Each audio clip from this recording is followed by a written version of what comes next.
Estamos começando mais uma conversa em família. Queremos ministrar teu coração, conversar com você, trocar ideias.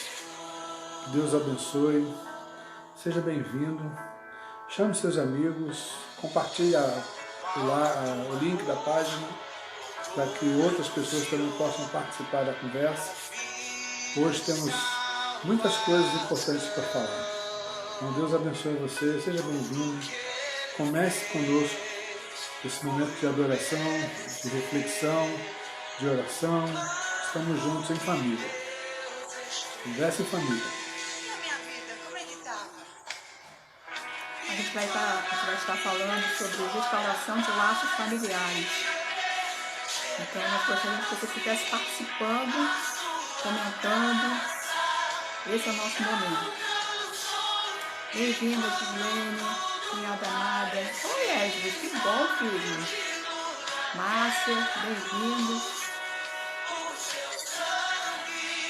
Me libertou.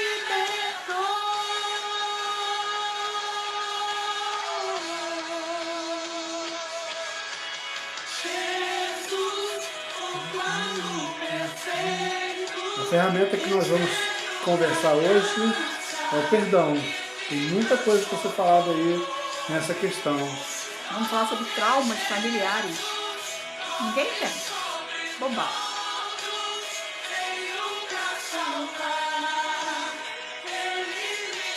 Ter trauma Faz parte da faz vida, parte né? da vida. A Agora, questão é administrar isso bem, né? ser curado disso, ser tratado disso. Vamos orar? Ó Pai, em nome de Jesus, eu quero te pedir a tua direção, teu Espírito ministra aos nossos corações, Amém, Jesus. que possa mostrar a cada coração ligado Amém, o Deus. que precisa ser tratado por ti, Senhor. Amém, Jesus. Que hoje seja o tempo favorável para restauração, para conserto, para que a família seja tratada. Amém, Jesus. Usa-nos, ó Pai, como instrumentos teus e abençoa os nossos irmãos, que cada um possa sentir a tua presença, envolvido pela tua palavra, que teu Espírito possa estar ministrando a cada coração. Amém, Jesus. Nos abençoe nesta hora, eu te peço em nome de Jesus. Amém. É verdade. Essa música, ela está falando sobre plano perfeito. A música está alta? Que ótimo. Tá. Acaba abafando, né? Essa música fala sobre plano perfeito. E pensando como família, eu creio que Deus tem um propósito para estabelecer a família. O que você acha disso? Baixa aí a mão um pouquinho. Ok. Ele não baixou não, ele Porque a gente tem que ter muita coisa para muita conversar. coisa para conversar. Boa noite, irmã Elezé, Dalva, que bênção. Então, estão me ouvindo bem? Porque eu começo a falar muito baixo. Eu queria que vocês pensassem. Primeira coisa para vocês pensarem. Qual é o propósito de Deus ao estabelecer a família? Ele criou a família lá no Éden. E aí, qual é o propósito dele? Nós estávamos falando algumas vezes, nós estávamos bestando os dois sozinhos aqui. Nós estávamos bestando. Falando os negócios assim, entendeu? Se você olhar o texto lá, você vai ver que Deus mandou o homem dominar geral, administrar e tudo mais. E depois, ele viu que o homem estava só, que não havia ninguém semelhante ao homem que pudesse ser uma companheira idônea. Entendeu? A cabeça. E aí, Deus falou, não, o homem não é bom que o homem esteja só. Farei uma ajudadora para que ela esteja junto com ele. Isso. E aí, vão crescer e multiplicar. Isso. Aí, bem-vindo, meu irmão. Deus abençoe. Marlene. Se Deus criou a família com um propósito, o pastor está dizendo que é para crescer e multiplicar. Uma das coisas importantes para fazer é isso. Aí, eu lancei a pergunta. E quando não tem filhos nessa família? Ainda dá para ser feliz. Pronto, tá bestando. É pra falar sério, amor. Eu tô falando. Tem gente que não é deixa. feliz nem assim, sabia? Pior que é, né? Então, pô, tô falando bobagem? Tô não. Os irmãos podem concordar comigo. Vocês concordam aí com o pastor? Vão falando, vão colocando aí, gente. Ó, no texto que nós temos aqui, né, no nosso roteirinho, a gente faz um roteirinho pra gente, né? E aí o propósito de Deus... Vamos ler o texto, então? Ah, tá. Então lê o texto. Malaquias, capítulo 4, verso 6. Escreve aí. É o último versículo do livro de Malaquias. O último versículo do Velho Testamento. Ele fala assim, ele fará com que os corações dos pais se voltem para os seus filhos e os corações dos filhos para seus pais. Do contrário, eu virei e castigarei a terra com maldição. Então, o sucesso da vida se baseia nessa relação familiar. Todos nós somos filhos. Todos nós somos pais. Aí você fala assim, mas eu não tive filho. Você pode ser pai espiritual, pai na fé.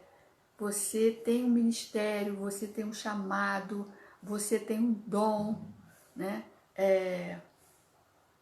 Deus estabelece para você um propósito. A tua vida tem um propósito. Nada é por acaso. Então, mesmo que você não tenha filhos biológicos, você pode fazer filhos para que o propósito de Deus se estabeleça. Agora, cabe a cada um de nós descobrir. Então, vamos pensar aqui na família, correto? Sim, claro. Na família, a gente aprende hábitos. A gente forma hábitos. Na família, a gente aprende o que é amor. Sabe que muito tempo eu pensei que eu não saberia amar meus filhos. Pensei seriamente nisso. Até você ver o primeiro. E aí, quando eu engravidei, eu passei a gravidez inteira pensando, será que eu vou amar? O meu primogênito chama-se Esdras. Ele está aí conectado. Tá ligado. E aí eu fiquei, será que eu vou ter amor para dar? Como eu não sabia como era esse amor de mãe, eu não sabia se eu ia poder amar meu filho. E eu passei a gestação inteira. Inteira não, porque meu filho nasceu de 8 meses, né? Prematuro de... O tempo que ele ficou 36. dentro. Né? O tempo que ele ficou dentro. Mas quando você vê aquele rostinho, quem é mãe aí sabe. Brota algo de você que você não tem como mensurar. E eu fiquei apaixonada pelo menino. Até apaixonada. Hoje, né? Até hoje. Até hoje sou apaixonada. Quando eu engravidei do segundo, eu falei, não vai ter amor pra ele. Como é que vai ser? Como é que Amar vai dois ao ser? mesmo tempo? Não tem amor. Eu amo demais esse menino. Ele tinha 2 anos. Ele é tão bonitinho. Não vai ter amor pro outro. E eu passei a gravidez inteira pensando como é que ia ser. Já que eu consegui ter amor por um, como é que eu vou dividir esse amor? Já passaram por isso? Gente, eu não sabia como era. Olha o que Até acontecer isso olha aqui, isso. ó. Olha só que coisa mais fofinha, gente. O meu mais velho e o meu caçulinha. Olha que lindo. Paixão da vida. Fica aqui na minha frente para eu poder não perder esses rostinhos de vista. Aí quando nasceu o segundo... Não teve como. É outro amor, gente. Não é o mesmo amor que é dividido.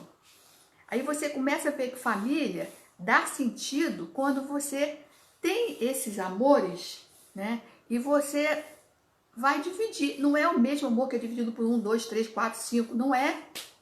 É diferente. Então... A mulher pode ser mãe de 10 e amar cada um do seu jeito. Né? Pior que tem mãe que não ama, né? Bom, mas aí a gente não vai entrar no mérito. Mas né? Deus é amor. Isso a gente precisa entrar no mérito. Deus é amor. Sim. Então, o propósito de Deus em estabelecer a família é porque quando nós buscamos em Deus, Ele faz multiplicar aquilo que a gente não tem. É porque a primeira relação que nós temos dele é a relação de amor. Isso aí. Amor, a gente aprende. É algo assim que dá comichão dentro da gente. Mas é Deus que nos ensina isso. É o princípio dele que nos ensina. Verdade. Então, em família, a gente aprende a compreender, a nos compreender e nos aceitar. E aí muita gente tem trauma. A gente não vai falar dos traumas pessoais. Isso aí pode ser uma outra live, pode ser um outro dia, caso vocês queiram. E aí, eu estava lendo aqui da tchau, ó. Já, irmã? Sim, irmã. Meu Deus. Lindo. O que é lindo? Coração? Não, deve ser a foto dos nossos filhos. É verdade. São apaixonantes. Maravilhosos. Aliás, mãe tem que achar lindo seus filhos, né? Então. A gente está falando dos traumas, nossos traumas, né? Não é a nossa live, não é para falar dos meus traumas, mas dos traumas em família. Família cria trauma na gente. Na verdade que a mãe só sofre até a hora que a criança nasce, né? Depois é alegria. Enquanto ela está lá com dores de parto, pensando... Tem essa dor, né? Aí ela está sofrendo, mas porque depois ela a vai ter criança outras nasce, dores de cabeça. Isso aí. Ela vai ter outras dores de cabeça. Né? Tipo, não dormir, né? Ficar lá, o menino fica enjoado. Outras dores de cabeça que a gente vai ter. Bem. Vamos embora. Então, os meus traumas a gente vai falar em outra live. Então, mas o propósito de Deus para a família é eu me conhecer. Porque aí... Mas lembra que a gente está falando de restauração de laços familiares. É isso. Restauração quer dizer que algum tempo antes foi perfeito. E depois, por alguma razão, quebrou. Foi esfacelado. O trabalho terapêutico que a gente faz é justamente descobrir aonde que foi Qual foi o ponto de ruptura, né? Isso. Então, a gente voltar nesse ponto que foi rompido e descobrir do que a gente pode ressignificar, como é que a gente pode trabalhar de novo. Mas esse é assunto para outro momento. A família, ela nos ajuda a nos estabelecer como pessoas estáveis ou instáveis. Mas o princípio é estável, estabilidade, firmeza, segurança, né? Emocionalmente, a família é para ser uma célula que vai nos dar suporte para a vida. Esse é o princípio de Deus. Esse é o propósito principal. Se alguma coisa aconteceu nesse meio aí, Deus não tem nada a ver com isso, tá, gente? É a gente mesmo que se embola no meio do caminho. Uma coisa que você não pode esquecer é que toda vez que você toma uma decisão, ou ela tem consequência ou ela tem consequência. Não tem para onde você fugir disso. Você sempre terá consequências. Algumas são positivas e outras são negativas. Umas vão te marcar positivamente e outras vão te marcar negativamente. Exatamente. E você vai ter que acompanhar esse resultado por muito tempo. Todos nós viemos de histórias, viemos de famílias funcionais ou disfuncionais, ou seja, funcionando bem ou não funcionando, mas todos nós viemos de uma família. É isso aí. E o propósito de Deus é para que a gente fosse feliz, sempre é esse. Nunca é que nós sejamos tristes. É interessante que, às vezes, a gente encontra adultos marcados porque alguma coisa foi dito a ele do qual ele não tem responsabilidade. Tipo, você é um problema na minha vida, aconteceu na hora errada, e tipo assim, entendeu? E aí a pessoa carrega um fardo que não pertence a ele. Ele não tem responsabilidade sobre aquele fardo que ele está carregando, mas a vida vai fazendo com que ele administre esse fardo e passe a não gostar de determinadas coisas, passa a detestar Natal, por exemplo, porque são datas familiares, onde a família está toda reunida, e aí vai embora. Dia das Mães, então a pessoa começa a detestar coisas que não tem a ver, mas por conta dos traumas e das marcas, das feridas, ele vai administrando esses pesos aí. Já estamos falando sobre traumas familiares. E aí, o pecado entrou no mundo e bagunçou o coreto. Fala aí, pastor, o que é pecado para mim? Pecado, quando a gente vai analisar a história do Éden, lá em Gênesis, parece uma coisa tão banal. A Deus determinou que não comesse, e aí a Eva, influenciada pela serpente, comeu, deu ao seu marido, ele comeu junto com ela. Isso é a descrição do primeiro ato. Mas a descrição do primeiro ato é igual à desobediência. A desobediência, aí sim, é uma marca profunda e que gera consequências. Quando Deus avisou que daquela árvore não comesse, porque no dia em que dela comerem, morreriam, Foi o que aconteceu. Eles comeram e, em consequência disso, ficaram cientes do bem e do mal e se separaram de Deus, que foi a morte eterna, a morte espiritual. E essa é uma consequência que para o homem não é possível restauração. Aí foi necessário um plano perfeito que nós ouvimos na canção, que foi Jesus na cruz, o plano perfeito para a nossa salvação.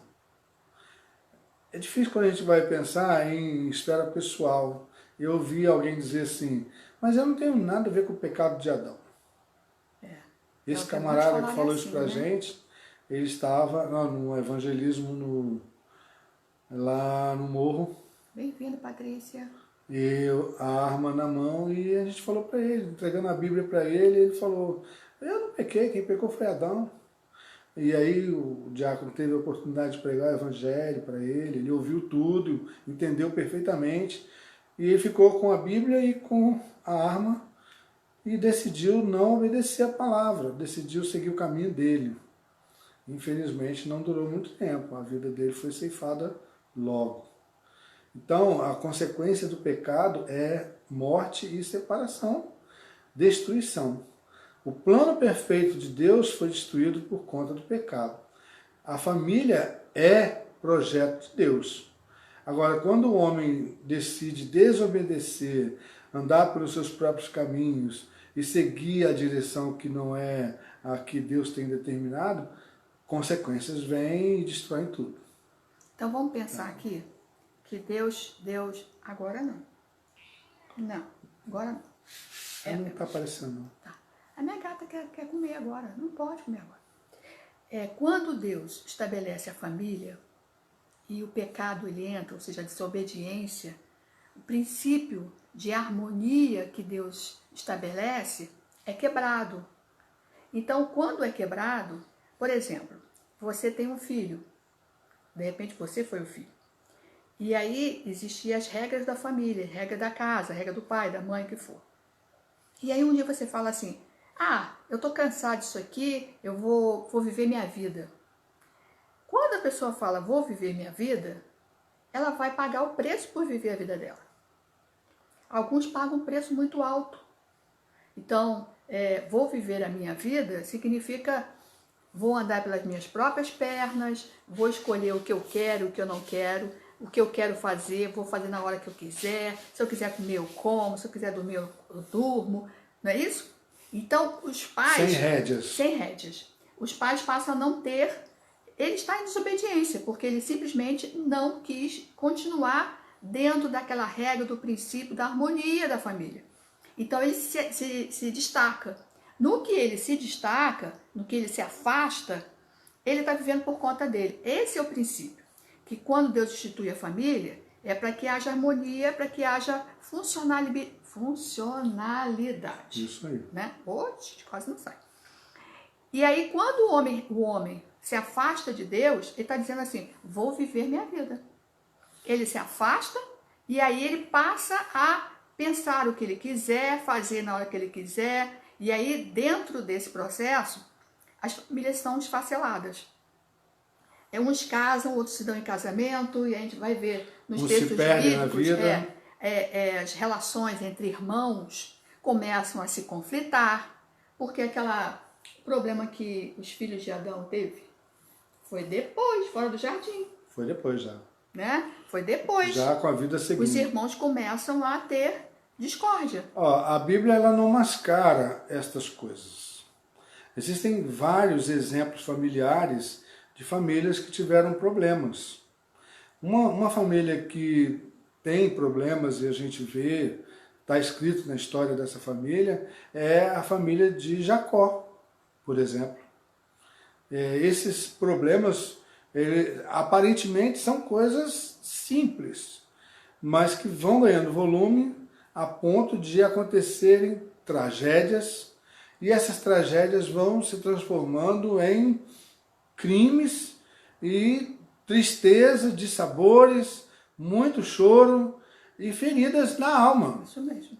Que vão gerar consequências muito graves. Exato. Vamos tentar passar um quadro geral dessa família para vocês terem uma ideia. Mas a gente vai passar o quadro passo a passo. Então, vamos passo a passo. Tá? Mas deixa eu fechar aqui, amor. Fecha aí, fecha aí. Aqui, nós estamos falando dos filhos desfacelados, né? Da Então, família vai lá, vai lá. desfacelada. Vai lá. Então, deixa eu fechar aqui. Na família, o que a gente se forma dentro de uma família, ou dentro de um núcleo familiar. E aí você vai aprender a se comportar, reagir. Você deve aprender sobre isso. Mas muitos não aprendem sobre isso. Eles não aceitam as regras sociais. A né? rebeldia, vê a discórdia, vê o conflito. É terrível. Então, como é que a gente cresce, como é que a gente é gerado dentro de uma situação dessa? Como é que a gente se desenvolve? Machucado, personalidade doente, pessoa distorcida, né? Tem a visão distorcida da vida. São pessoas feridas, inseguras. Você conhece alguém assim? A Tchala falou assim, rebeldia total, né? Rebeldia total mesmo. Verdade. Verdade. Então, você conhece pessoas assim? Que são machucadas por causa de relações inseguras, por causa de relações familiares disfuncionais? Pois é. E aí é que nós vamos falar um pouquinho, e passo a passo, né? Deixa eu só dar uma sobre palavra a em família cima de disso aí. Jacó. Quando as pessoas procuram a igreja, em geral é porque o estado é crítico. A igreja é esse hospital. Então, as pessoas elas vêm feridas, vêm machucadas, vêm magoadas, e o estado está crítico. A gente vai começar a trabalhar com aquela pessoa, conhecer a sua ferida, sua família, e aí que a gente começa a entender, até chegar no ponto onde o coração está aberto para poder compartilhar a dor maior, para que a cura de Deus seja perfeita. O perdão de Deus acontece, mas aquilo que gerou todo o processo de desgaste, de dor, de separação, levar algum tempo ainda, até que Deus possa trabalhar com cada parte daquela vida. É impressionante como a igreja, como hospital, a gente vai lidando com isso aí. E nós temos a igreja como uma grande família. E como uma grande família, nós temos problemas. Sempre. Porque são problemas de relacionamento. A irmã Priscila está falando que na escola ela pode ver esses frutos dessas desordens familiares. Exatamente. E a Divina está falando que conhece. Ela mesma é fruto de uma família desestruturada. Desestruturada ou chama de disfuncional, né? É aquela isso que aí. na funcionalidade ela cria algumas distorções. Isso aí. Tá? Vamos lá, me ajuda aí, gente. A Tchala, pastor, o melhor remédio é a igreja de verdade. Às vezes a igreja também tem suas dificuldades. E só a ministração do Espírito que vai trabalhar em cada coração. Falou em relacionamentos, porque olha, nós temos a igreja ela é tão ruim, imperfeita como você, juntos. exatamente. Só que ali o Espírito de Deus está tratando conosco. Não existe ninguém perfeito. Né? Tanto que Jesus, riscando o chão lá, ele disse, quem não tiver pecado, atire a primeira pedra. E aí todos foram deixando, ficou só a mulher de Jesus. Ninguém pôde atirar a primeira pedra. A gente demora a entender às vezes que Jesus estava tratando não só com aquela mulher, mas com todos os que estavam à volta, inclusive seus discípulos. E todos eles deixaram Jesus ali. A gente aprende muito nessas lições. Deixa eu lançar aqui uma pergunta para vocês. Você acredita em maldição hereditária? Ixi. O pastor aqui falou, né? Maldição hereditária. Deixa eu mandar um abraço aqui para Neumília, lá em Brasília. Neumília. Legal, querida, né? Maldição hereditária. Coloca e a Lena aí, também. se você acredita nisso. Se você não sabe o que é isso, a gente vai tentar explicar um pouquinho. Maldição hereditária. Você acredita nisso? Você já ouviu falar sobre isso? Não vou responder nada agora não. Não, porque não dá para responder agora não. Espera um pouquinho. Mas vamos trabalhar enquanto eles estão pensando. Então vamos lá. Nós vamos falar sobre a família de um homem. A gente sempre fala sobre o filho dele. A gente vai falar do filho dele. Mas Eu não acredito, irmão. A gente vai discutir isso daqui Então, a vamos pouco. lá. A gente vai falar sobre o pai. E aí mostrar como que as coisas vêm seguindo. Então, a família de Jacó. Bem-vinda, Vanessa. A família de Jacó. Jacó era um homem que tinha um irmão Gêmeo. gêmeo. Gêmeo é porque nasceu no mesmo dia. Diferença Vai de que alguém não minutos. sabe, né? Gêmeos. Só que eles não eram iguais, eles eram diferentes. É bem diferente. A gente chama de bivitelinos. 2 placentas. Porque eles eram totalmente diferentes. Jacó, Liso. lindo. Não, lindo não. O outro também podia ser, pô. Ele era liso, ele não era peludo. Mas pro meu gosto, eu não gosto de um peludo. É fácil resolver Entendeu? isso. Pois é. Então, Jacó, ele era sem muitos pelos, né? Ele não era. Não era. Ele era um cara mais doméstico, um cara mais sossegado. Ele cozinhava, gente. O Isaú também cozinhava, só que ele era caçador, né? Ele era caçador. O Então cara era mais... era diferente. Mais o quê? Másculo. Ah, é? É. Ele era peludão. É Isso. aquele que homem que não é peludão. É meio ogro. Ah, ótimo. Agora Entendeu? deu uma boa identificação. Então ele é meio ogro. Cheguei agora fazendo comida. Não pode, minha Faz filha, parte. perder a hora, tem que fazer comida depois. Não pode fazer comida agora, não. Presta atenção. Então, Esaú era meio ogro. Peludão, meio bronco. Ele era o preferidão do pai. Preferido do pai. E Jacó, ele era o preferido da mãe. Já temos um problema aí. Quando um filho é preferido de um cônjuge e o outro filho é preferido de outro. Mas aí isso só você me aconteceu na pergunta, família dele lá. só aconteceu lá. É. Isso não existe. Só aconteceu na Bíblia, nessa família, não é verdade? Não acontece isso. Imagine uma família de 12. Caramba. Por isso que o filho do meio reclama, né? Todos do meio. Porque é o cara que herda a roupa, ele nunca é a prioridade. O filho mais novo ganha todos os 3 mimos filhos. possíveis. Imagina. O primeiro, é o primeiro. O último, Não, o primeiro é tratado com todo rigor, com toda a regra, com todo. Ele é o que apanha primeiro, tudo mais. O mais novo nunca apanha, porque quando o pai vai bater no mais novo, ele já está cansado de bater nos outros. É assim que acontecia? Edras, olha só, eu não sabia disso. Eu também não, mas Não. estou falando agora. É porque eu sou filho mais novo, mas não tem esse Ele é o negócio, não. caçulinha, né? De 3. Então, veja só, família de Jacó, ele com o irmão dele, já tínhamos um teretetê. Já tinha uma treta aí armada. Não, a princípio Ele eles vai se davam explicar bem. o porquê que tinha essa treta. Porque um pai preferia um, outro preferia outro. Aqui em casa, pastor, a tua casa é o quê? São É 3. a mesma coisa, mas né? lá tem 3 para ela. Tem Mas sempre um. a caçula é menina, então... A menina já vai ser a princesa da casa. Aí né? o do meio deve se achar, né? Não é o querido. Ele perdeu o posto de filho mais novo.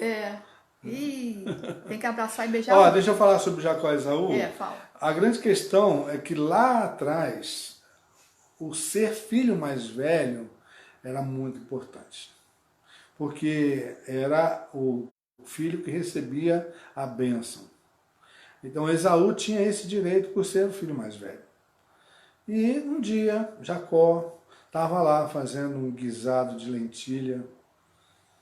E Esaú chegou morrendo de fome, não tinha caçado nada. E ele falou, meu Deus, o que me serve essa primogenitura? E eu com fome. Aí o Jacó, que não era bobo nem nada, ele falou, tudo bem, podemos negociar. vamos Aí ele, não, negociar. faria qualquer coisa por esse negócio aí. Qualquer coisa. Esse negócio de qualquer coisa deu ruim. Porque Jacó pediu para que ele abrisse mão da primogenitura em favor do prato de lentilha. O que parecia uma coisa meio banal, mas não é. E isso aconteceu entre eles, só entre eles lá. Jacó deu a Esaú o prato de lentilha e ele comeu como se fosse a última refeição da vida, feliz da vida, e esqueceu que tinha feito um pacto de primogenitura dele. Em troca do prato de lentilha, ele deu o direito de primogenitura. Isso quer dizer o seguinte, que quando o pai fosse abençoar o filho, ele teria que passar essa bênção para o irmão. Só que na hora que Esaú foi chamado pelo seu pai Isaac para receber a bênção, Isaac já velho, com dificuldade para ver e tal, ele falou assim, filho, eu sei que minha hora está chegando, então é o seguinte, eu quero hoje te abençoar. Então você vai, prepara uma caça, faz um bom assado para mim, que eu quero te abençoar. E Esaú pegou suas coisas e saiu para caçar. O que aconteceu? A Rebeca, mãe dos dois, estava ouvindo do lado de fora da barraca e essa história toda. E ela falou, filho, se você não pegar essa bênção hoje, você não vai pegar nunca mais. Porque seu irmão vai trazer a caça e seu pai vai abençoar ele. Mas, mãe, não tem jeito, minha voz é diferente, minha pele é diferente, meu pai não vai cair nessa. Não, eu vou fazer o assado para o teu pai, vou pegar a pele da cabra que eu matar, vou cobrir seus braços, você veste a roupa dele, se suja um pouquinho para ficar com o perfume igual do seu irmão, e vai lá. Não vai colar, porque na hora que eu falar, não, seu pai não vai esquentar não, vai lá. E assim, a história se deu. O que é uma família disfuncional? Tá vendo? A história se deu assim. A armação que essa mãe fez. A mãe preparou o assado, quando Jacó chegou, Esaú vestido de pele e tal, o Isaac tocou, sentiu a pele e tal, sentiu o cheiro da roupa. Ele falou, pô, o cheiro é de Esaú, a pele é de Esaú, mas a voz é de Jacó. Mas, enfim, comeu e abençoou Jacó. Mais tarde, quando Esaú chegou com a sua caça, preparou o assado para o pai e veio todo feliz para receber a bênção, Isaac falou para ele assim, ó, meu filho, não, eu já abençoei teu irmão, eu não posso te abençoar de novo, agora você vai ser servo do teu irmão por resto da vida. É essa bênção que eu tenho para você. Mas pai, não sobrou nenhuma bênçãozinha assim para mim. Não, não tem. A bênção é só para um. E aí Esaú ficou amando seu irmão de paixão, né? Se ele pudesse pegar ele na hora... Familiar, olha o trauma. E Jacó teve que fugir. Ele não pôde se despedir de seu pai. Ia dar beijinho dele, né? E teve que fugir. Então, você já viu quantas marcas aconteceram a partir dessa fraude, né? Vamos colocar dessa situação. Assim. Jacó foge para outra terra e aí ele vai constituir família. Só que ele vai conhecer uma mulher. Ó, só um comentário aqui. Fala. Priscila, é normal o pai ter afinidade com o filho e a mãe com o outro. O que não pode acontecer é um ser menos amado que o outro. Legal. E a irmã Marlene, fala, acho que pode existir essa maldição sim, porque as palavras proferidas podem ser poderosas na vida das pessoas. Mas a partir do momento que acontece o encontro verdadeiro com Cristo, essa maldição é quebrada. Então a gente vai voltar depois sobre essa questão. Depois a gente vai falar sobre isso. Sobre a questão da maldição. E aí a gente estava em Jacó. Jacó, ele vai para outra terra. A Ana Lúcia falou que ela apanhava mais porque era a filha mais velha. Mas eu não sei se você aprontava tanto. Você aprontava pra caramba, né, Ana? Nunca se sabe, né? Então, vamos lá. Jacó, ele vai constituir família. Ele se apaixona por uma mulher chamada Raquel. Já em terras longínquas. Já, né? Passou o tempo, ele conheceu uma mulher e se apaixonou por ela, chamada Raquel. Muito bem. Foi trabalhar com o pai dela, porque ele exigiu o trabalho dele. O dote dele era 7 anos de trabalho. 7 anos de trabalho. E aí ele trabalha durante 7 anos pelo amor de Raquel. Quando ele vai casar com Raquel, a Raquel era mais nova e ela tinha uma irmã, que é a irmã dela, Leia. Em algumas Bíblias, Lia, é a mesma pessoa. E essa esse teretetê com o sogro, o que será que o sogro apronta? Você já viu que ele já veio de uma história que a mãe dele aprontou, ele recebeu a bênção, problema com o irmão. Agora ele se apaixona por uma mulher e o sogro dele, segundo a tradição, a filha mais velha tinha que casar primeiro. Raquel era mais nova. O que o sogro fez no dia do casamento? Sabe aquele negócio do véu? Pois é. Ele entrou de gaiato nesse navio e ele casou com a Lia. Depois da primeira noite foi que ele foi ver que não era a Raquel. Foi reclamar. Poxa, olha só, que armação é essa? Ele falou, não, tudo bem. Você fica com ela e eu te dou a Raquel se você trabalhar mais 7 anos. Ele vai trabalhar uma semana no casamento segundo e aí mais 7 anos de obrigação. Corremos o tempo, certo? Ficou com as duas. O que acontece? A amada dele era quem? Raquel. Só que a Raquel era estéril, não podia dar filhos. Naquela época, a mulher que não pudesse dar filhos era problema, a mulher era mal vista. Então, mas ele falava para ela assim, mas é você que eu amo, meu bem. Ela falou, mas isso não é suficiente filhos para você. E ela orava. Então, ela deu a serva dela, porque a Lia, ela teve filhos.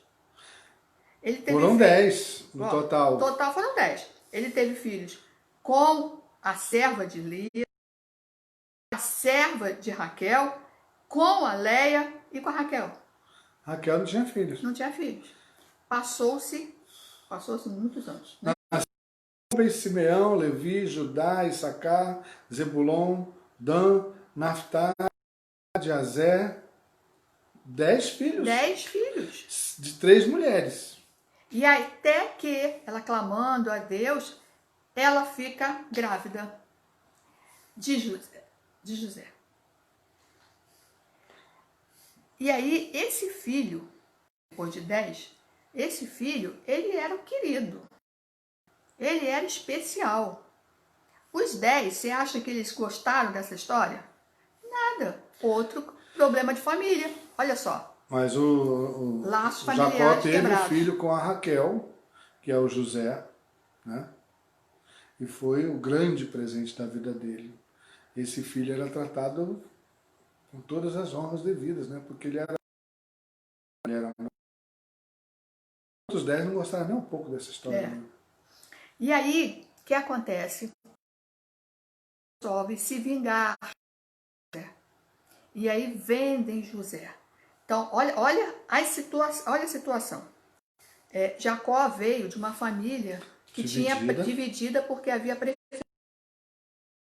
A gente reconhece que cada filho é um filho. Só que filho não é saudável. Cada um tem suas características individuais. E eu preciso amar cada um com as suas diferenças individuais. Não posso ter preferência. Amar cada um com as suas identidades, isso é uma coisa. Agora, ter preferência por filho, isso é outra coisa. Preferência é, eu dou o carrinho para um e não dou para o outro. Ou eu dou, depois eu vou comprar o do outro. Não. Eu tinha o maior cuidado de dar a mesma coisa para os dois. E não eram gêmeos. Não eram gêmeos. Mas um tinha 2 anos, outro tinha 1. Mas sempre foi assim. Se dava para um, tinha que dar para o outro. Justamente para não mostrar essa questão de preferência. Isso não é dentro do...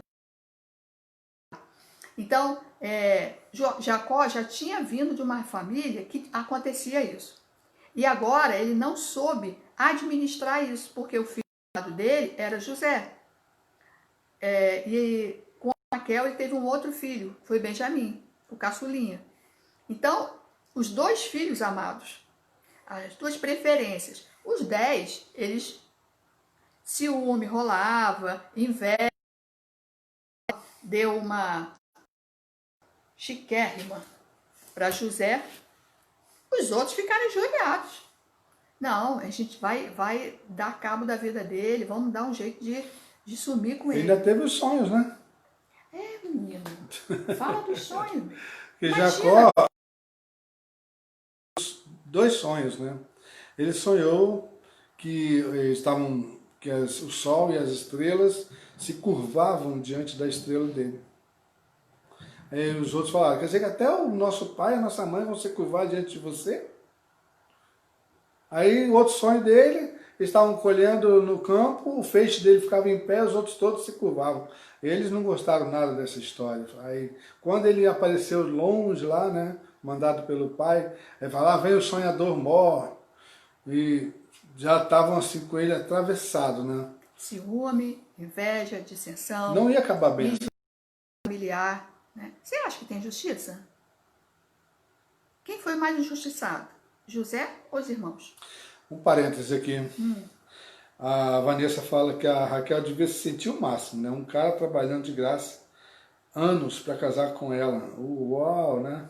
Só que ela fica feia. Ela fica. Só que ele fica com Leia, né? Deve ser Leia. Deve ser Leia, né? Feia não dá não, né? Aí a irmã Priscila respondendo para a Vanessa, coitada da Lia. Pois é.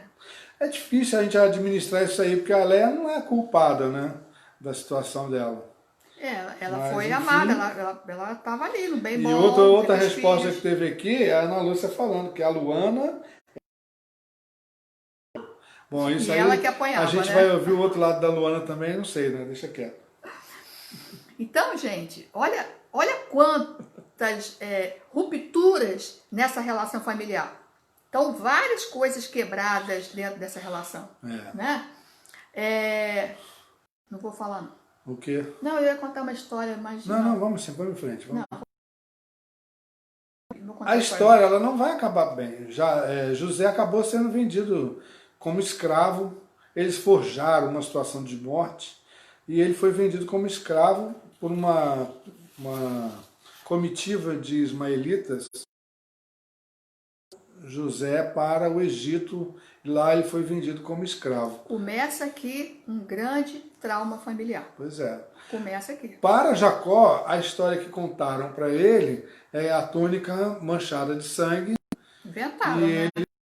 ele atacado e que acabou morrendo. E Jacó sofreu muito a morte de José.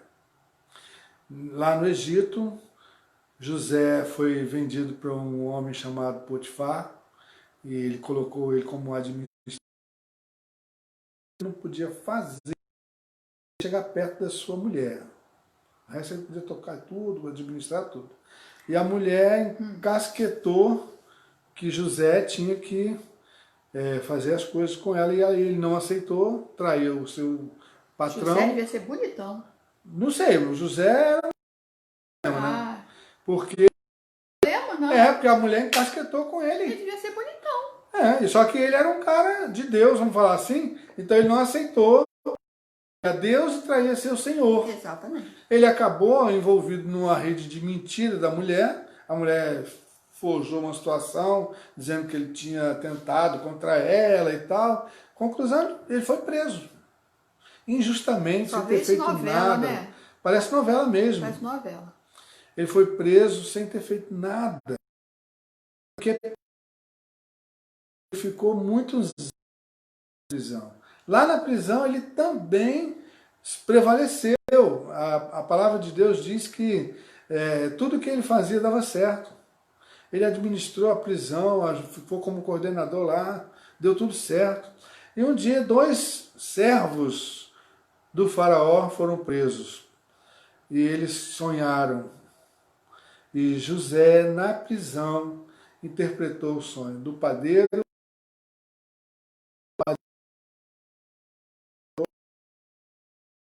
José disse ao copeiro, quando você voltar, lembra-se de mim. E o cara esqueceu de José. Se deu mal? Não, ele ficou preso.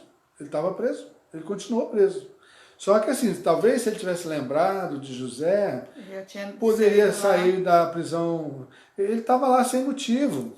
Mas sabe uma coisa? Os propósitos de Deus não podem ser impedidos. Não. Tudo que acontece não é para o nosso mal.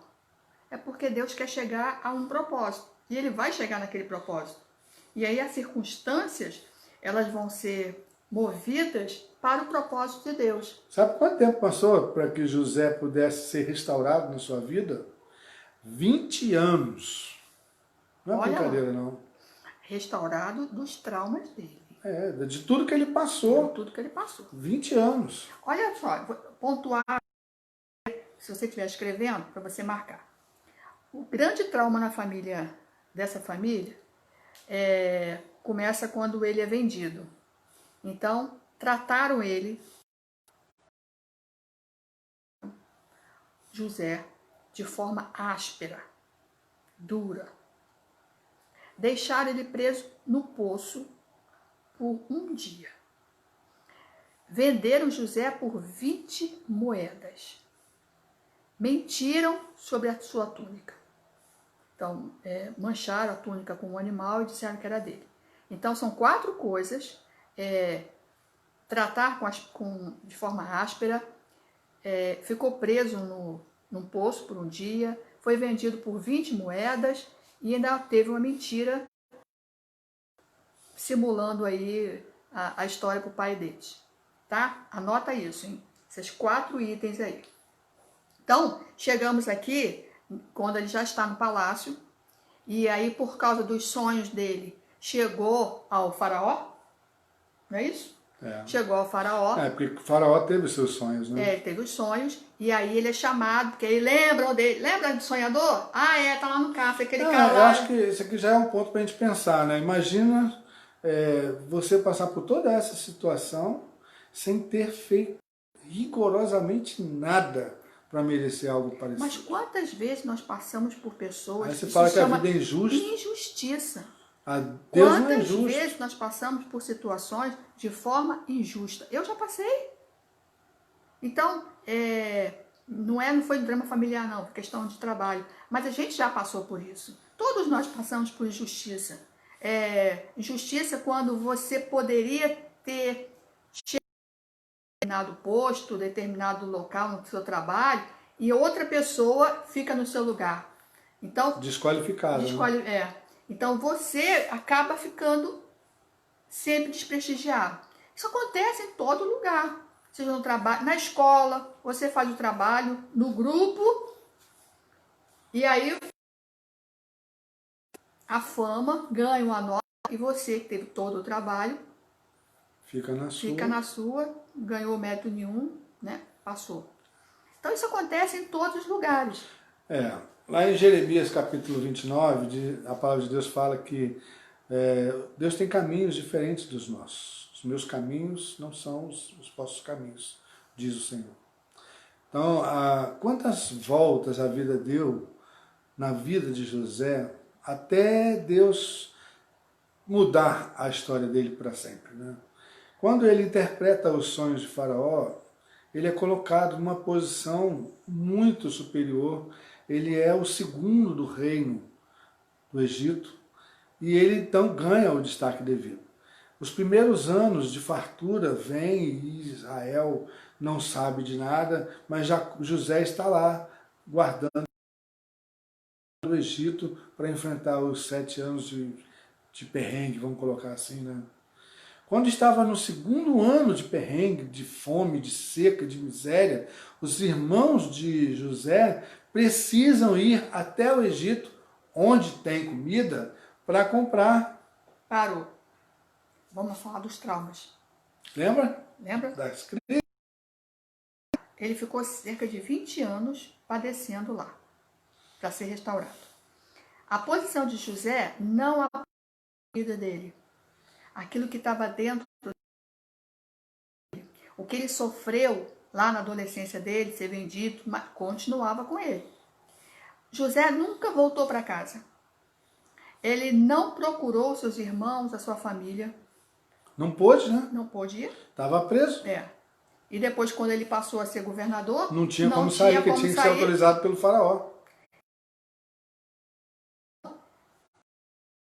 Não apagou as feridas. Ele continuava com tudo lá. E essas feridas que a gente carrega, que José carregava, elas precisam ser tratadas de uma forma ou de outra. Isso precisa acontecer. E aí vamos entender agora como é que essas feridas de José, elas vão ser curadas. Porque talvez aconteça na sua casa, aconteça na sua vida, aconteça na sua história. São feridas que E ó, te marcam, te jogam para baixo, né? Volta e meia tá ali na sua mente. Isso precisa ser tratado, precisa ser curado, precisa ser limpo. é importante pensar isso, porque José chegou a ter 2 filhos, ele chamou um de Manassés. Deus me fez esse significado. Ele disse isso, ao nascer seu filho, que Deus me fez esquecer. Mentira! Esquecer o quê? O passado? O passado dele, as os feridas? traumas, as feridas. Os traumas? Não esqueceu nada. Não sei. Nada. E o outro filho é Efraim. Deus me fez próspero na terra da minha aflição. Aí Isso sim, é verdade. tudo bem. Quando José está de frente com seus irmãos, e que eles são confrontados... Aí vamos falar. Lembra da seca? Então, sem nada, os irmãos dele vêm... São obrigados a ir até o Egito. Até o Egito. É onde tem comida. Aonde ele é o governador, para vir pegar comida. E aí é que eu encontro. Olha só. E José reconheceu seus irmãos. Mas ele não falou nada. Eles não puderam reconhecê-lo porque ele estava numa postura maior. Olha os 4. Lembra dos 4 que eu falei? Então. Trataram asperamente, deixaram preso um poço, José venderam por 20 moedas e mentiram sobre ele. Sua túnica. Agora o que José faz? Trata os seus irmãos asperamente. Gênesis 42 fala isso. Tratou asperamente. Ele não se identificou. Ele até reconheceu, mas ele ficou... Porque também com aqueles negócios, aquelas coisas todas, né, toda a maquiagem de governador egípcia, né? E cara de egípcio, né? Tá difícil reconhecer ele. Então, primeiro, tratou eles asperamente. Segundo, colocou eles na prisão 3 dias. Ele ficou 1 dia no poço. Ele deixou os irmãos dele 3 dias preso. Sim, e continua, né? E aí? Aí ele vai cobrar as moedas. Lembrando do barulho das moedas, né? Os irmãos, eles vão lá para comprar mantimento. Então, para comprar mantimento. José devolve as moedas porque aquele barulho de tiritar... O barulho das moedas, incomodava o coração dele. Reavivou tudo que ele tinha. Tá? Estava machucado e tá lá, ferida. E aquelas moedas ali mexeram com ele. Quarto, na mente dele, ele... Não, ele criou um ardil para trazer eles de volta. Criou uma mentira. Lembra da mentira? Que os irmãos contaram? Ele cria uma mentira dizendo que os irmãos roubaram ele. Roubou o palácio. A vingança estava assim, ó... Cumpriu os 4 pontos? Beleza. Agora que Deus vai começar a tratar. Vamos comentar um pouquinho o que os irmãos têm postado? Bom. Vamos lá. Triste e maravilhosa ao mesmo tempo, né? De escravo ao governador. É emocionante. Gente, mas é muito ano. A Tchaua diz, é um aprendizado para toda a vida. A Vanessa diz que ele se manteve fiel. Todos nós passamos e eu perguntava a Deus por quê. Nunca obtive respostas. Sei que Deus quer o melhor, isso basta. A Divina fala que a ferida dela é a morte de seu filho, né? Mas Deus é o que trata de todas as feridas. É o restaurador. A gente não pode nunca desanimar e descrer, porque Deus tem cuidado de nós. E eu louvo a Deus por isso. É interessante pensar que Deus estava começando a restaurar a vida de José, de verdade. Porque até então ele não sabia se seu pai estava vivo, ele não sabia que existia um outro irmão chamado Benjamim, e agora ele vai ter a oportunidade de conhecê-lo, de rever o pai, e isso é um tratamento de Deus. Lembra do nome do segundo filho dele? Efraim? Efraim. Que significa, Deus me fez próspero na terra da minha aflição. Ele acreditava de estar curado de tudo que ele passou? Não estava. As feridas continuavam lá. A prova disso é que lá em Gênesis 42, 24, vai dizer assim, ele chorou escondido. Foi. Choro de uma pessoa ferida. Quantas vezes você deve ter chorado no seu travesseiro à noite e ninguém viu? Mas o nosso Deus, ele é aquele que conhece as nossas lágrimas. E a palavra diz que ele enxuga as nossas lágrimas. Lá no Salmo 6 ele fala, né? Quantas vezes, Senhor, eu tenho derramado a minha alma no meu travesseiro. Enxuga as lágrimas, restaura os corações.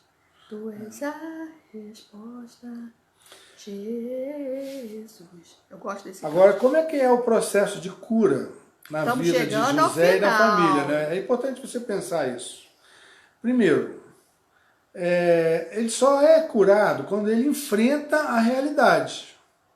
Quando ele se dá conta de que seus irmãos estão ali, que realmente o irmão mais novo veio e que a Deus estava dando a ele uma nova oportunidade. Então José se deixou reconhecer pelos seus irmãos. Aí ele se e permite. aí ele há o perdão por parte dele para os irmãos. Os irmãos até ficam assim, agora que ele vai se vingar de nós, porque nós fizemos tudo aquilo com ele, agora ele vai perder a chance. Mas não foi assim, Deus estava tratando com ele. Pois é, com o processo da cura dessas feridas, elas acontecem gradualmente. Você fala assim, não é assim. Não é assim. Há um processo de cura. Há um tratamento de Deus na sua vida. Eu não sei se você já viu como é a palavra perdão em inglês. Alguém sabe? Eu sei em francês, serve? A irmã Divina lá de Anápolis, ela é professora de inglês. Ah, é? Ela podia colocar a palavra perdão em inglês. Como aí é que é pro perdão pessoal em se inglês? ligar. Eu só sei em francês. Pardon, monsieur. Perdão, meu senhor. Porque Eu sei não. se você olhar a palavra, é a mesma raiz do esquecer. Bota aí, Divina. Não sei não. Ela vai colocar. É.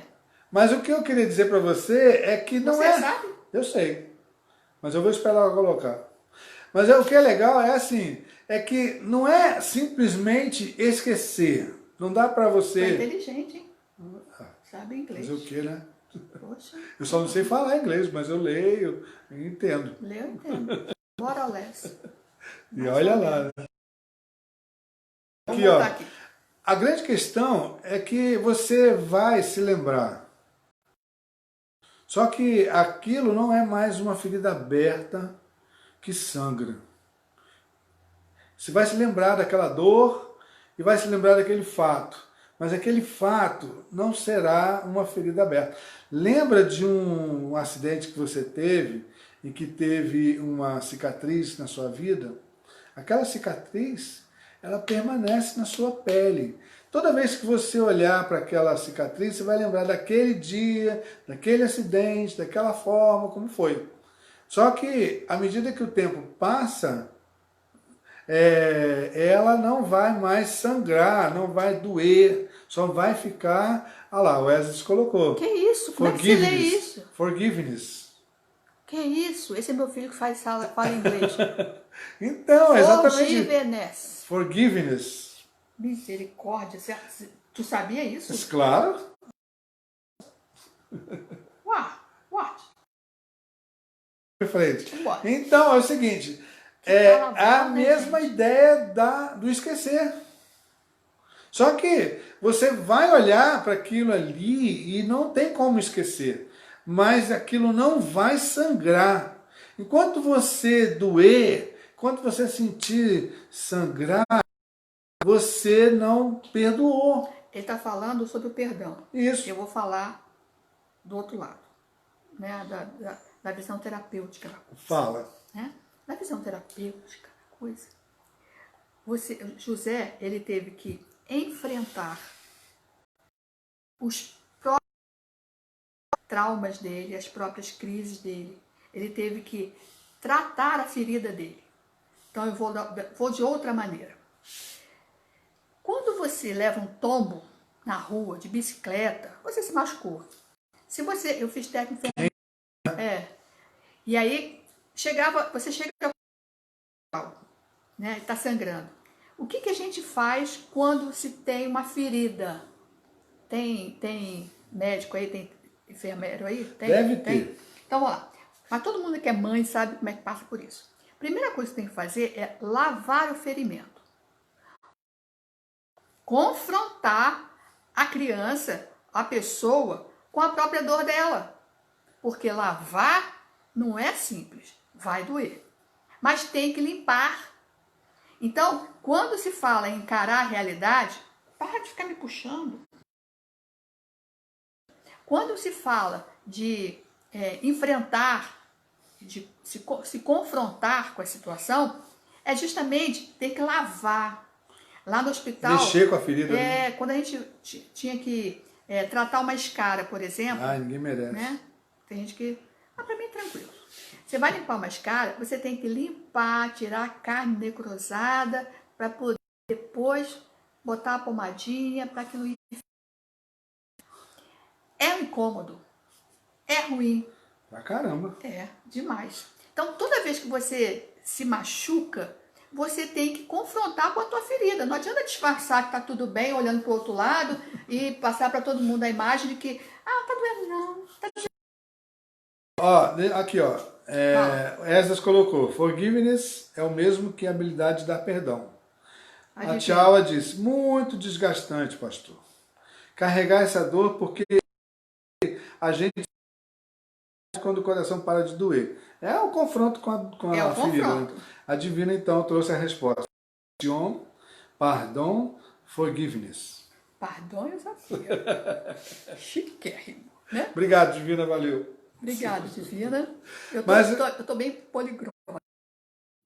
O que é legal, gente, é o seguinte, não tem que ver isso sem não mexer. Então, vamos lá. Vai ter que haver confronto. Ele detesta ferimento, machucado, cuidar. Ele odeia, por isso que ele tá me cortando. Lógico, eu vou ficar entrando em não detalhes gosta de ferimento. disso. Tá doido. Mas as mães aí que estão aí falando comigo, sabem o que eu tô falando. Tem que limpar a ferida, você tem que confrontar com aquela dor. E é exatamente isso. Não adianta de botar um band-aidzinho. Você vai botar metiolate no ferimento profundo? Impossível, cara. Hoje metiolate até não dói, né? Antigamente ardia pra caramba. Vambora. Então, o que José teve que fazer diante dos irmãos dele é tirar a máscara. A cobertura tava dele. Então, tira a capinha. Criança adora tirar a casquinha. Ai, deixa pra lá. Tira. Ai, meu Deus, que horror. É porque quando eu começo, vai embora. Tem gente que come essa porcaria. Para, piorou mais ainda. Você, olha só. Ai, que horror. Pior do que eu. Então, você tem que tirar a casquinha. Você tem que tirar a máscara. E doendo. No lugar, você coloca as tuas elas. Tá doendo, por quê? Porque vocês fizeram isso, vocês não sabem o quanto que eu sofri. Que eu passei, confronta, né? Você não sabe quanto tempo eu passei, que eu fiquei preso, que eu passei por... Fala! Tem que falar o que tá sentindo, tem que botar pra fora. Ficar aguardando, achando que vai resolver, não vai. Não vai resolver. Então você tem que falar sobre isso. Se não puder mais falar com quem foi o causador da tua ferida, fala com um psicólogo, amigo, coloca para fora. Você tem que enfrentar as tuas emoções. Foi o que José fez quando chorou amargamente, quando encontrou os irmãos. Aí quando eles pediram perdão, é fácil, muito fácil. Quem fere, pedir perdão, não é não? Agora você que é o ferido, liberar o perdão, olha, essa... Liberar o perdão é abrir pedir a prisão. Perdão em algumas situações, pedir perdão parece muito difícil. Mas é mais fácil para quem feriu do que para quem foi ferido. A verdadeira cura está exatamente em abrir essa prisão aí. Liberar perdão, permitir que as relações sejam restauradas. Esse é o princípio da cura dos laços familiares. Eu não falo com a pessoa há mais de 100 anos. Isso não vai mudar nada. Tem que restaurar. Mas não aguento ver a cara. Tem que ser restaurado. Tem um detalhe. Se a pessoa que você foi ferida ou feriu morreu, como é que faz? A pessoa já morreu. É isso que eu tô falando. Vai tratar com Deus. Fala com alguém. Porque você precisa ter tratado com Deus. Isso. Liberar. Abrir essa prisão para que você seja livre. Porque eu tenho um provérbio que eu aprendi, que é uma pura verdade. O ódio consome ao consumidor. A quem tem, né? Quem tem. Então, quem tem, ele está sofrendo. Ele está retendo a dor. Então, o outro está lá, foi embora, está ali, foi nem lembra mais. Mas você que foi ferido, você fica... Liberte-se do ódio, liberte-se da raiva, liberte-se da dor, liberte-se das feridas, liberte-se de mágoa, de inveja, de ciúme. Isso corrói a tua vida, isso machuca você. Deixa eu fazer os comentários e é em cima do que a gente está falando, tá bom? A Gislene Mascarenhas, lá de São Paulo. Gostei de saber, não vamos esquecer, sangraremos sem sangrar. Sem sangrar. O Eliezer colocou, diálogo sincero. Aí a Gislene falou, até conseguimos entender e compreendermos que a intenção talvez não tenha sido de te magoar. Aquilo, exatamente. Só que assim, nessa relação não tem a questão de boa intenção ou má intenção. A ferida ela vai acontecer. Os irmãos, quando fizeram com José, eles fizeram pensando neles. Exato. Na dor que eles estavam sentindo. E aí não imaginaram o que poderia acontecer com José. Deixa eu fazer outro comentário aqui. Aí a Divina coloca assim, ferida na alma é uma casquinha, sangra muito toda hora. Por isso choro sempre que falo do meu filho. Acho que não aceitei, perdoei o assassino do meu filho, mas é difícil. Na verdade, isso ainda está em processo de cura. O seu sangramento vai passar. E a ação de Deus está exatamente aí, quando Ele vai tratar dessa ferida que te consome, que te maltrata, que te consome a vida, né? Sabe que muitas feridas minhas, eu não tinha para quem falar. Então eu comecei a pregar sobre isso. Eu comecei a falar de púlpito para as pessoas. Foi libertador para você, né? Falar das dores. E aí eu comecei a descobrir que outras pessoas também tinham dores semelhantes à minha. E aí eu fui descobrindo que a minha dor ou a minha ferida, na realidade, era para ajudar a restaurar outros. Exato. Quando o outro é restaurado, eu também sou. Você se curava. Aí eu me sinto liberta. Então, Divina, quando você usar e puder testemunhar da dor que você sente, você vai encontrar outras mães que estão sofrendo da mesma. Perder um filho sempre vai ser dor. Perder um filho para as drogas é uma grande dor. Perder um filho por causa de uma bala perdida é uma grande dor. Perder um filho por Covid é uma grande dor. Perder um filho dentro de casa porque ele não quer saber de Deus é uma grande dor. Dentro de casa. Então, quando Deus permite algumas coisas, é para que a gente... E Ele quer usar a nossa vida em cima dessa dor. Verdade. Não é para nós ficarmos... como é que fala? Quando eu fico assim... se comiserando, né? Isso. Essa palavra é bonita. Eu sou a nuvem negra está sobre mim. Não é isso. Não, o propósito de Deus não é esse. É. Então as coisas vão acontecer. Mas como é que eu me levanto? Quando eu uso essa dor para ajudar um outro. Exato. Eu entendo muito melhor o problema do outro quando eu estou vivendo. Então Deus me permite, infelizmente, né? Não é Deus que planeja nada disso. Mas infelizmente, algumas situações, Deus permite que eu viva. Mas para edificar outra vida. Para dizer o seguinte, olha, eu estou vencendo e passando por isso. Isso aí. Eu estou enfrentando. Como diz o Lázaro, né? Vou passar. Tem uns comentários aqui, ó. A Ana Lúcia falou, liberar perdão é muito difícil, mas é possível e é libertador. Isso é verdade. A Priscila, não perdoar é como caminhar arrastando correntes. É verdade. Bolas, então, de ferro. Assim, irmão, vou contar alguma experiência, mas Deus está conduzindo aqui. Contar experiência. Eu não tenho muita experiência para contar, não. A gente vai aprendendo com a vida, um dia de cada vez. O grande detalhe que eu acho que a gente tem que fechar, que é a nossa análise, que é diário. Ser cristão é ser parecido com Cristo. Aí ele fala assim, se a orar, ele falou, perdoa-nos, assim como nós perdoamos. Ou seja, perdoar faz parte do perfil cristão. Não tem para onde você pensar em ser cristão sem haver perdão. E aí, quando a gente vai lidar com as próprias feridas, com a nossa própria vida, quando isso deixou a cicatriz profunda da nossa alma, é que você vai administrar. Aí você fala assim, você fala assim porque não é contigo. Eu não quero desejar o mal para você. Pelo contrário, eu quero que a cicatriz aconteça, que você olhe Cicatrização. que a cicatriz aconteça, que você olhe para a sua ferida e fale assim, não dói mais. Eu não tem como esquecer, mas eu não vou mais. A vida vai seguir.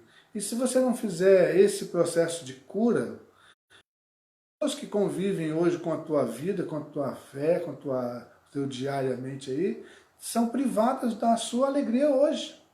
Porque a vida vai dar sequência. Nós precisamos ser felizes. Você não vai viver aquele fato no teu passado, vai ficar como uma falha no tempo, em que você vai ficar paralisado ali e a vida não vai dar sequência. Tem os filmes aí que passam falha no tempo, né? Como se a vida tivesse travado, né? Tem um filme chamado Meia-Noite e Um, e o cara sempre volta no Meia-Noite e Um. Começa tudo de novo. E ele tenta resolver os grilos daquele dia para lacrar aquela falha no tempo. A vida tem dessas coisas. E a cura, o Espírito de Deus faz. Olha bem, ele falou na cicatriz. Eu tenho a cicatriz, algumas cicatrizes. Quem é mãe e fez cesárea, tem aí a sua cicatriz. A não ser que você tenha feito uma plástica muito boa aí para sumir com ela, né? Mas a minha continua aqui. Então eu sei exatamente o que ela representou para mim.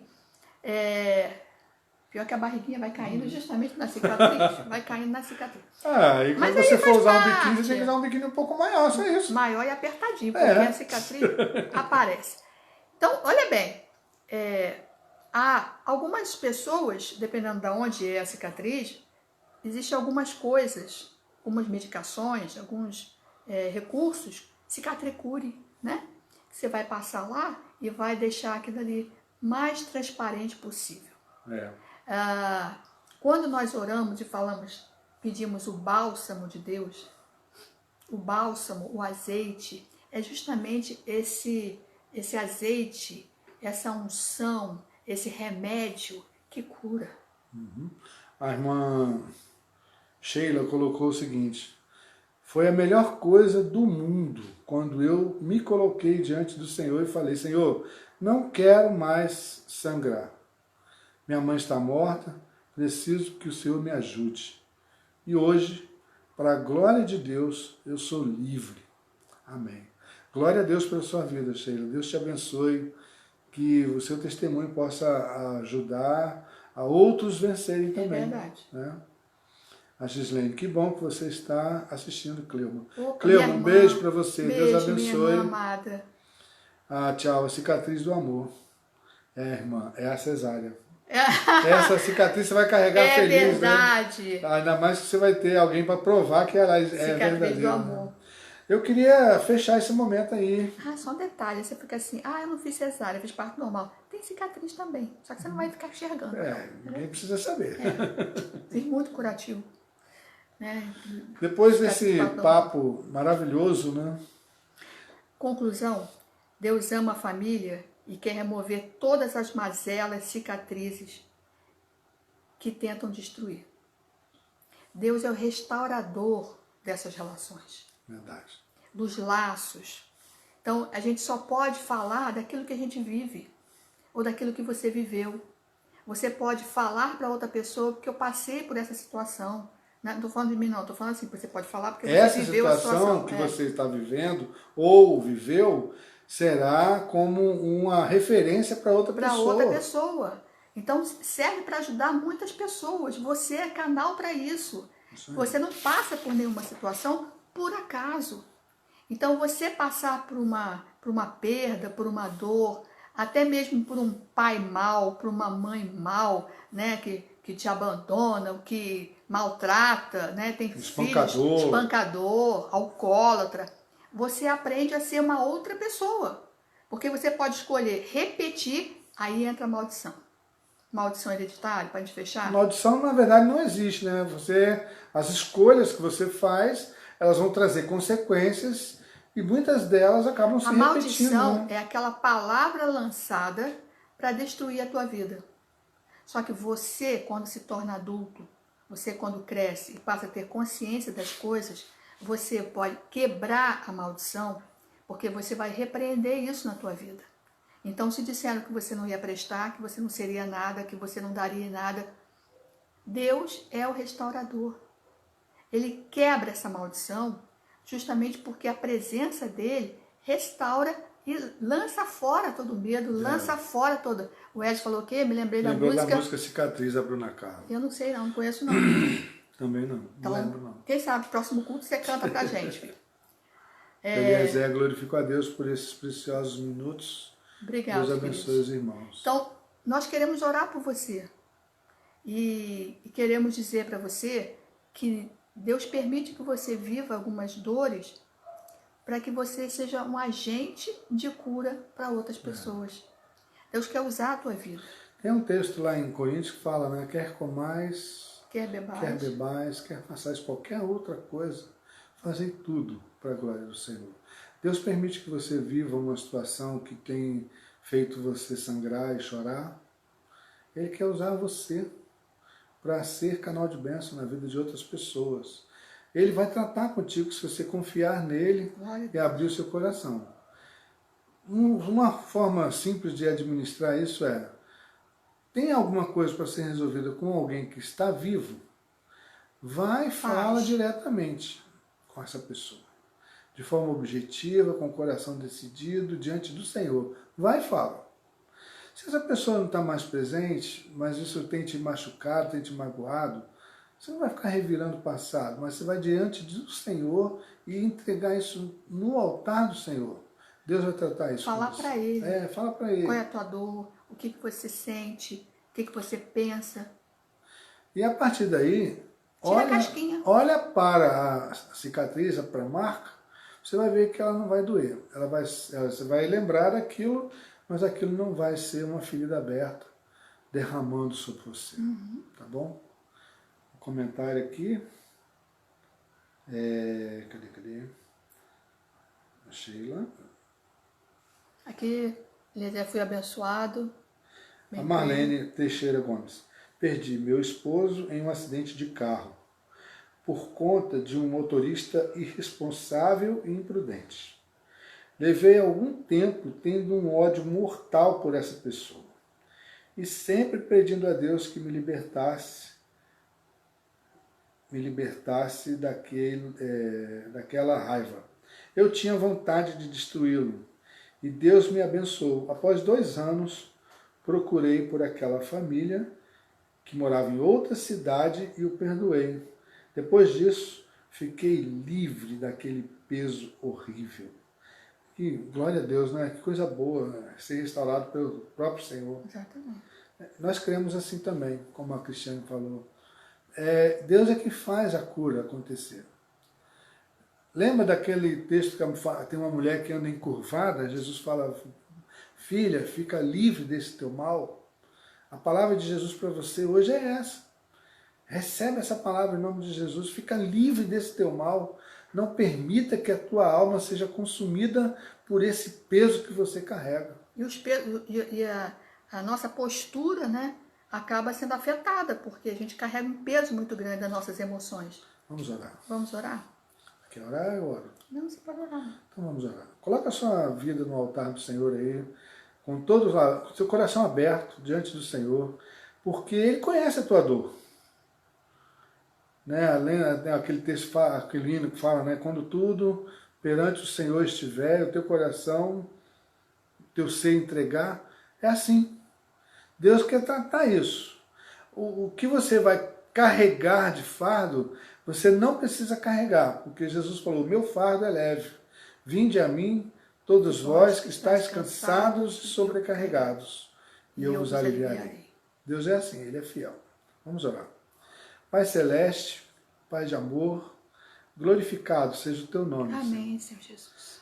Essa noite nós podemos separar esses momentos para conversarmos, pensarmos sobre esse assunto tão importante, Verdade, Deus. tão difícil, temos tantas pessoas com tantas marcas, com tantas É feridas, verdade, Deus. que isso tem atrapalhado, tem impedido suas vidas de avançar. É verdade, Pai.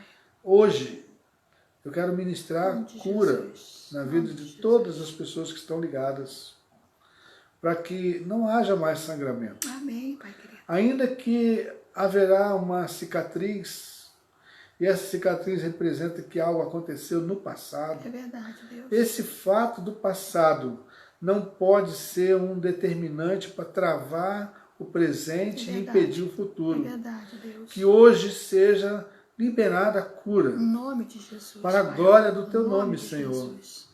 Que o perdão aconteça para que os laços familiares Amém, Pai amado. sejam Amém, restaurados, Jesus. assim como foi na família de José Oh, Deus. e de Jacó, Permita, que Pai. seja também nos dias de hoje, Amém, Senhor para que Jesus. haja perdão, para que haja liberação, Amém, Deus. para que as correntes caiam Amém, e Jesus. para que o teu nome seja glorificado. Amém, Pai Eu te louvo, Senhor, por esta oportunidade. Eu te peço a tua graça sobre a noite de cada um, que cada um tenha uma noite abençoada na tua presença, que essas palavras possam continuar falando, repensando, para que a cura seja plena na tua presença. Amém, Senhor Eu te louvo e Jesus. te agradeço por tudo e te peço a tua graça em nome de Jesus. Amém. Se esse vídeo abençoa a tua vida, restaurando laços familiares, multiplica. Compartilha. Deus abençoe vocês, um grande Deus abraço. abençoe, tá bom? Até a próxima terça. Até a próxima terça. Se bem tá bom? que quinta-feira teremos a nossa, nosso Nosso culto de culto de intercessão, de intercessão. oração. Domingo de Domingo manhã, também. 10h30. De manhã, 10h30. E à noite, 19h30. Então, um abraço Tá a bom? todos. Grande. Beijo. Tchau, tchau. Deus abençoe.